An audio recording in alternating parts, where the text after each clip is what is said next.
INAI. ¿Sabes de qué sirve el derecho de acceso a la información para tu vida cotidiana? En este podcast descubrirás cómo usarlo para resolver tus problemas cotidianos, acceder a un servicio público, programas sociales o bien construir soluciones para tu comunidad. Comenzamos. En este episodio, la comisionada del órgano garante de acceso a la información pública, transparencia, protección de datos personales y buen gobierno del estado de Oaxaca, Tanibet Ramos, nos cuenta cómo fue que mediante el uso del derecho de acceso a la información lograron restablecer el suministro de agua potable, solucionando una problemática que llevaba más de 10 años sin atenderse. Muy buenas tardes. El día de hoy nos acompaña Tanibet Ramos, comisionada del órgano garante de acceso a la información pública, transparencia y protección de datos personales y buen gobierno del estado de Oaxaca. Nuestra invitada de hoy, además de ser comisionada e impulsar el Plan DAI en el 2022, también se formó como una persona facilitadora del derecho de acceso a la información, lo que le permitió construir un caso de éxito de este derecho, es decir, una solución concreta a una necesidad que existía en su colonia. Muchas gracias, estimada comisionada. Primero que nada, me gustaría felicitarla y reconocerla porque además de cumplir con sus funciones gerenciales como comisionada del órgano garante, también se ha dado el tiempo para trabajar de manera directa con la población. Pues buenas tardes a todas y todos. Al contrario, Lilian, muchas gracias por la invitación para compartir esta experiencia que tuvimos en Oaxaca. Yo soy de Oaxaca, entonces pues adelante. Muchísimas gracias. En este podcast también nos acompaña Arturo Sangabriel, compañero de la Dirección de Facilitación en el área de la Dirección General de Políticas de Acceso. Bienvenido, Arturo.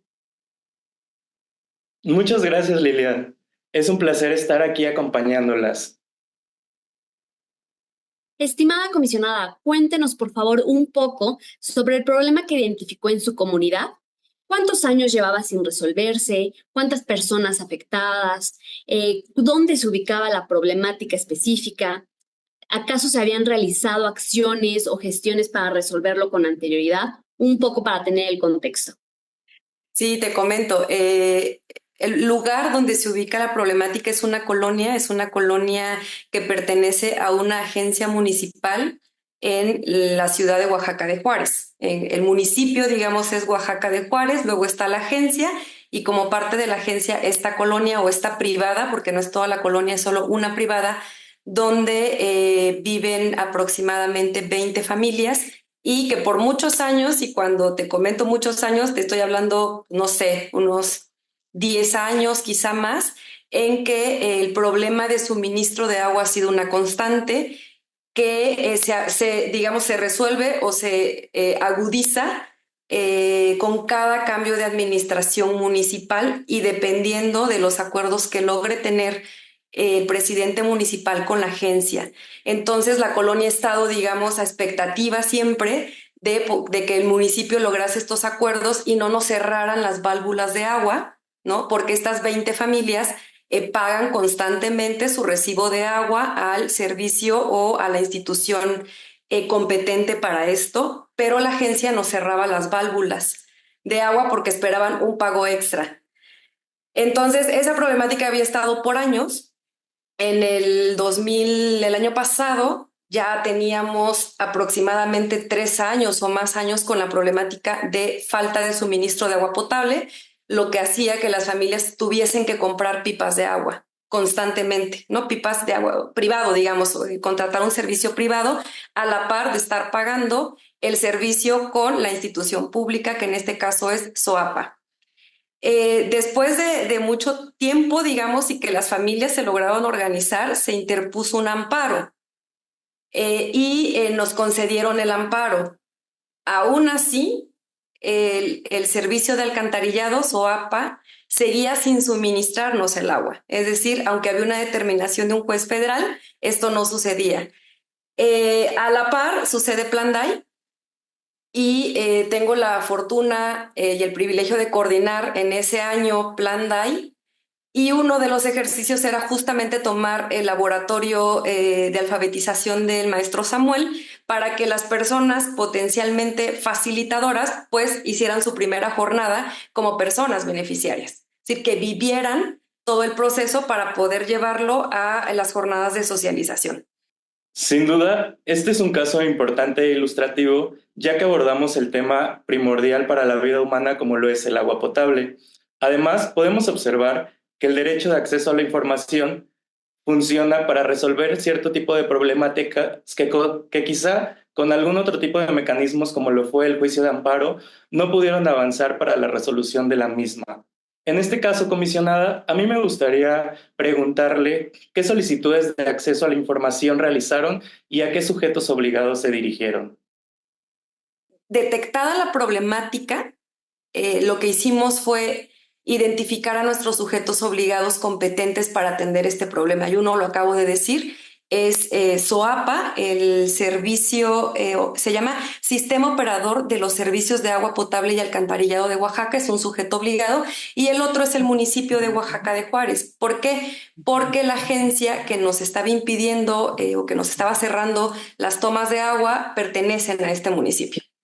La primera solicitud que hicimos, en total hicimos 7 efectivas, por decirlo de alguna manera. Fueron 4 a SOAPA y 3 al Ayuntamiento de Oaxaca de Juárez. A SOAPA se le solicitó primero información, digamos, que nos permitiera tener un documento oficial que señalase cuáles son los beneficios o los servicios a los que tenemos derecho cuando pagamos el servicio de agua. Y nos respondieron que era justamente pues contar con agua potable, ¿no? En palabras más, palabras menos, el servicio de distribución o de agua potable. Y entonces con esa información hicimos la siguiente solicitud relacionada con qué acciones había tomado el sistema para resolver el problema de falta de suministro de agua que vivía particularmente esta colonia, ¿no? Que es la primera privada del Panteón, en la colonia San Felipe del Agua. Y entonces nos responden que nunca ha faltado agua en la colonia, que ellos suministran constantemente y que este problema básicamente era inexistente. También es importante mencionar que para poder hacer estas solicitudes tuve que socializar con las personas que tenían la problemática, que básicamente son las vecinas y los vecinos de esta privada, en qué consistía el derecho, ¿no? Y que confiaran en que era digamos, una herramienta más que empujara más allá del amparo, que aunque lo teníamos, no resolvía el problema de agua. La siguiente solicitud fue que nos proporcionaran la documental que avalara la veracidad de la respuesta anterior, señalando bajo qué oficio nos había contestado el director jurídico de este sujeto obligado. Y entonces nos mandan información que no corresponde con lo que habíamos solicitado. Nos mandan información sobre las publicaciones que ellos hacen de a qué colonias le toca qué día en sus redes sociales, pero no lo que habíamos solicitado. Entonces aquí hubo una inconformidad que se planteó derivado de esta respuesta, y entonces hicimos otra solicitud, ¿verdad? Porque aquí nosotros ya teníamos evidencia que en el cumplimiento al amparo ellos señalaban que los integrantes de la agencia municipal, particularmente los del comisariado de bienes comunales, no les permitían suministrarle, y por el otro lado, vía acceso a la información, nos decían que suministraban constantemente, que el problema era inexistente. Y es ahí donde tuvimos, digamos, los dos elementos para ya hacer una solicitud relacionada. No, tú me dices por un lado esto, pero entonces yo te pido que me des el cumplimiento al amparo, tal. Y estas son las 4, digamos, solicitudes más efectivas. La siguiente, la última que le hicimos a SOAPA tuvo que ver con ya solicitar nombres, es decir, cuál es el procedimiento para interponer una queja, el nombre, el correo electrónico y dónde puedo localizar al servidor público responsable de tal o cual cosa. Y esta última, ahorita cuento cómo la respondieron, pero digamos que con estas 3 previas, pudimos advertir en cada respuesta que SOAPA empezó a tomar acciones, porque entonces volvió a acudir a la colonia, ¿verdad? Después ya llegó con seguridad, se pudo, digamos, establecer ahí comunicación con las personas que impedían el paso del agua, y también cambió a su director jurídico. Entonces, eso sucede en el proceso, no sabemos si fue derivado particularmente de esta solicitud. A la par, vecinas y vecinos quisieron hacer más evidente el problema y lo socializaron vía acceso a la información con casi la totalidad de sujetos obligados del Poder Ejecutivo. Y a la par, ¿no? Tomando en consideración que SOAPA señaló que había personas específicas que impedían que ellos cumplieran con el amparo, solicitamos al ayuntamiento el nombre de estas personas a efecto de poder poner las denuncias correspondientes. Información que se nos negó señalando que ellos no tenían competencia para suministrar agua.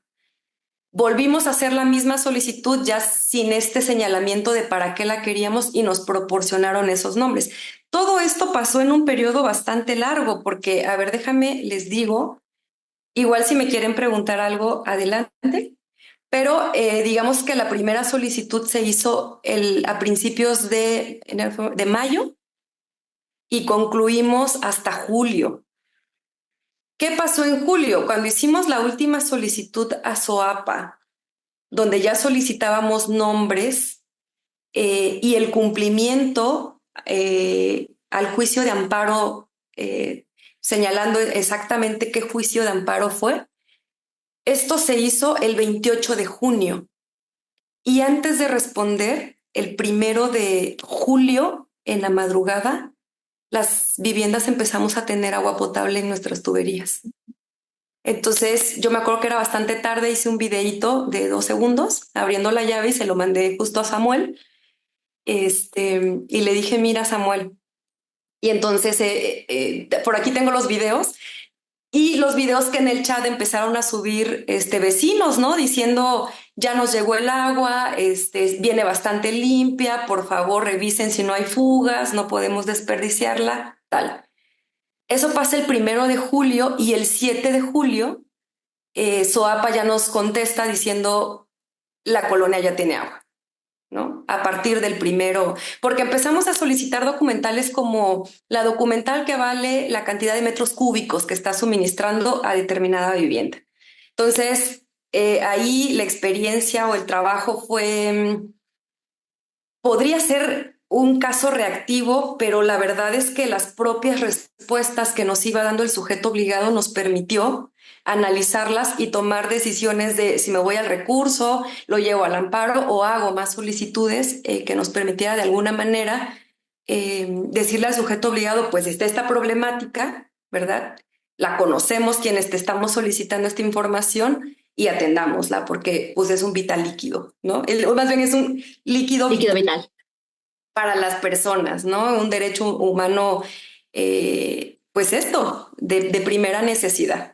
Comisionada, pues muchas gracias por compartirnos esta experiencia que benefició a 20 familias, ¿no? Y esto es gracias al derecho de acceso a la información, porque se logra resolver el tema del suministro de agua en el territorio específico. Y esta historia además nos va a permitir ver la vinculación que existe entre el derecho de acceso a la información y la rendición de cuentas, porque este facilita que los responsables de garantizar el servicio público se vieran obligados a cumplir con su deber. Y de igual forma nos va a permitir reconocer el valor de los documentos públicos que obtenemos mediante las solicitudes de acceso a la información, pues las respuestas que nos otorgan tienen un carácter oficial. Y esto conlleva a determinar consecuencias por parte del sujeto obligado, ¿no? Entonces, en este caso, cuando la autoridad afirmó que el servicio de agua sí se brindaba, siendo que esto era falso, ustedes tuvieron la evidencia y pruebas para poder acorralar justamente las acciones y actividades que estaban manifestando realizar sin que sucediera. Una pregunta. Después de todos estos logros, ¿conocerá usted cuál fue la percepción de sus vecinos en torno al derecho de acceso a la información una vez obtenido el aprovechamiento? Por ejemplo, ¿cómo impactó en ellos este conocimiento y la utilidad del derecho? ¿Habrán intentado en alguna ocasión posterior usar nuevamente esta herramienta para resolver algún otro problema que ellos hubieran tenido? Sí, fíjate, hay una diversidad de perfiles, digamos, ¿no? En los vecinos de esta privada, personas de la tercera edad, ¿no? Adultas mayores, que si bien generaban como conciencia de lo que estábamos haciendo, no se involucraron en el procedimiento, es decir, no se fueron a la computadora a escribir las solicitudes. Lo hicimos sobre todo las y los vecinos de un rango de edad, que esto es importante por la complejidad que le implica a una persona adulta mayor encontrarse frente a una computadora, empezar a conocer la plataforma, ¿no? Entonces, los vecinos, digamos, que tenían y las vecinas que tenían más facilidad con el uso de los medios tecnológicos, del teléfono, de la computadora, son los que en los que se sembró más la semilla. Para algunos ya se resolvió y esto de alguna manera sirve, pero faltaría trabajar, ¿no? Más habilidades para poder hacerlo de manera autónoma. También esto nos pasó en otros ejercicios de socialización, dependiendo de la comunidad a la que íbamos. Si era con ciudad, por ejemplo, era más fácil. En comunidades más alejadas y donde hay menos uso de internet o poblaciones indígenas, había digamos que acompañar mucho más. Y por el otro lado, a quienes se les facilitó y lo entendieron, yo tenía un vecino que todos los días me decía, ya hice ahora de esto, porque además se dedica al sector privado, ¿no? Entonces, en términos de permisos, de procedimientos, y me decía, ¿puedes entrar a ver si ya me contestaron? Entonces, digamos que no fue homogéneo, ¿no? Había sus particularidades y yo lo relaciono sobre todo con estas brechas que tienen que ver con la edad, con el uso de la tecnología y muchas veces con el uso del tiempo también. Pues, estimada comisionada, muchísimas gracias por todo su tiempo, ¿no? Deseamos que su ejemplo sirva como motivación para que las personas se animen a resolver necesidades de su vida diaria mediante el aprovechamiento del derecho de acceso a la información. Gracias nuevamente por compartirnos su experiencia y el caso de éxito que se tuvo en Oaxaca. No sé si quieran mencionarnos alguna conclusión o alguna reflexión final. Pues es para la gente, ¿no? Que confíen en que el derecho funciona, que no es algo fácil, ahí hay que acercarse a los órganos garantes para el acompañamiento debido, que sí requiere de estrategia, no es nada más meterte a la plataforma y hacer una solicitud si no hay claridad en la problemática que quieres resolver. Claro, eso también se puede hacer, pero efectos de resolver un problema o atender una necesidad, hay que tener un conocimiento previo de qué institución, por ejemplo, es la responsable de esa problemática o le corresponde atender determinada necesidad, y mucha paciencia, mucha perseverancia y no desistir, ¿no? Sobre todo la perseverancia, porque de repente las respuestas, imagínense recibir tú que estás viviendo el problema y que te digan no es cierto, ahí te estamos suministrando el agua, es desmotivador. Entonces hay que aprender también a lidiar con esas barreras que existen, ¿no? Desde a lo mejor no toda la institución, sino la persona que en su momento estuvo. Yo mencioné hace rato que en nuestro caso incluso hubo un cambio en la dirección jurídica que atendía el amparo y que atendía las solicitudes, ¿no? Claro. Eso Y sería. Ajá, muchas gracias.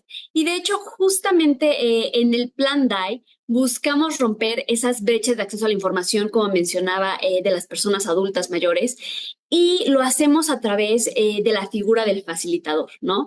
Entonces, para poder hacer llegar los mecanismos justamente que existen en materia de acceso a la información que dispone la ley general y las locales en las entidades federativas, siempre tratamos, ¿no?, de tener esta figura intermediaria que pueda auxiliar, ¿no?, a las personas que quizás se encuentren un poco desvinculadas, ya sea con los temas de tecnologías de la información o quizá también en el planteamiento de los cuestionamientos que deben de ser formulados, ¿no? Es un tema, como bien mencionaba, de estrategia, y eso es lo que tratamos de hacer del Plan DAI también, ¿no? Ayudar a través de figuras de facilitadores a que los ciudadanos se puedan ir involucrando, ¿no? Poco a poco.